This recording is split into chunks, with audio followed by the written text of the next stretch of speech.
Et ça me fait là aussi.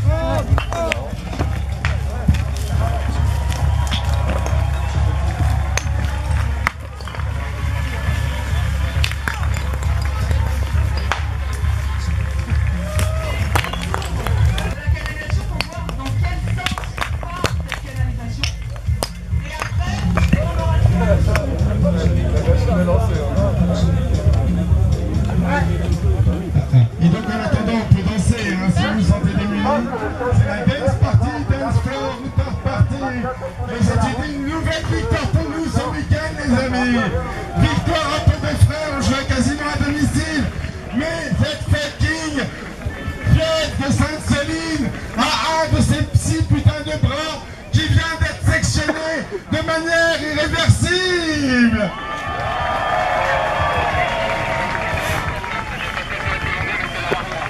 Il en reste 5 si vous calculez bien.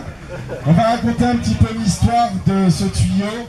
Ce tuyau appartient ou appartenait à monsieur Charruyer, qui a une ferme située un peu plus loin. Dans sa ferme, il a un captage.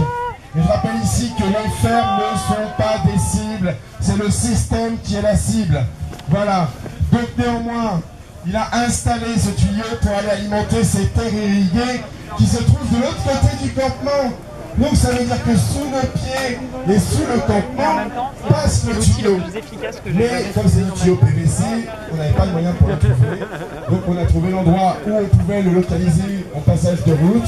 Et donc ce qu'il est en train de faire là, c'est de voir jusqu'où il prend le virage et l'axe, de manière à ce qu'ensuite il puisse avoir de nouvelles opérations. Ici on est bien sur un terrain privé non ami, mais par contre sur les parcelles qui viennent, nous avons des amis. Et donc, si c'est refait ici, il y aura d'autres possibilités d'intervention. C'est ça qui est bien avec la pierre, c'est qu'on peut lui couper les bras de la base jusqu'au bout. Et c'est ce qui fait que leurs bassines, ben, elles sont mortes, elles sont intenables. On pourra les détruire et les mettre en état de nuire n'importe où. L'État ne peut pas surveiller 18 km de tuyaux PVC. Ouais.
L'efficacité du geste posé à moindre frais, sans aucune violence policière, en étant malin, on vient de niquer un de ces 6 putains de bras de la pièce de Sainte-Soline.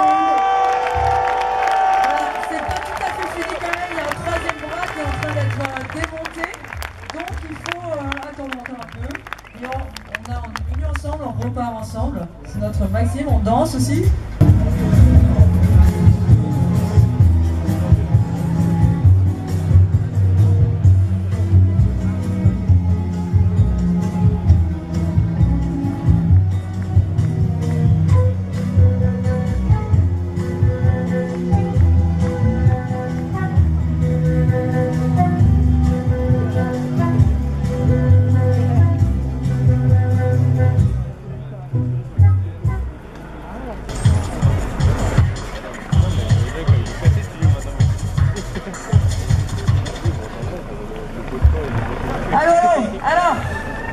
On a démantelé 3 points, donc ça c'est fait.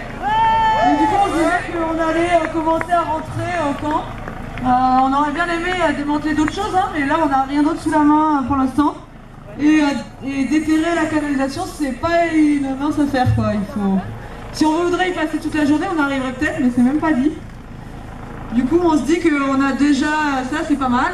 Et donc tous les morceaux qui ont été démantelés, c'est bien s'ils sont ramenés en bordure de camp et qu'ils soient portés par les gens et pas par le véhicule, ça c'est certain. Et donc vous pouvez, on peut les porter à plusieurs.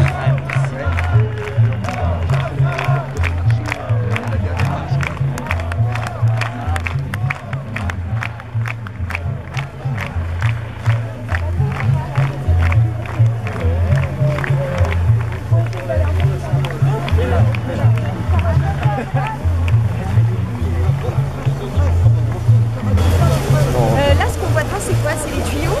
Ouais, c'est les tuyaux qui ont été déterrés. Et qui sont des tuyaux qui étaient prévus pour aller alimenter la bassine située à 3 km d'ici.